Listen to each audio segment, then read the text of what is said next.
நலன் காக்கும் ஸ்டாலின், உங்கள் குடும்பத்தின் நலன் அரசின் பொறுப்பு. குற்றாலத்துக்கு சுற்றுலா சென்ற 2 சிறுவர்கள் உள்பட 8 பேரை வெறிநாய் ஒன்று துரத்தி கடித்து காயப்படுத்தி உள்ளது. அவர்கள் 8 பேரும் தென்காசி அரசு மருத்துவமனையில் சிகிச்சைக்காக சேர்க்கப்பட்டனர்.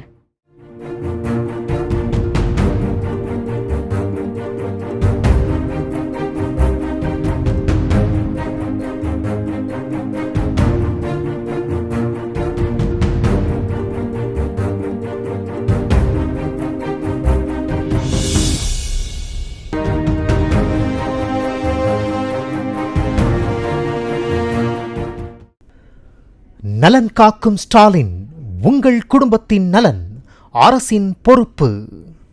பிளே ஸ்டோர் மற்றும் ஆப் ஸ்டோரில் இருந்து பாலிமர் செயலியை QR கோடு மூலம் பதிவிறக்கம் செய்யுங்கள். செய்திகளை உடனுக்குடன் பெறுங்கள்.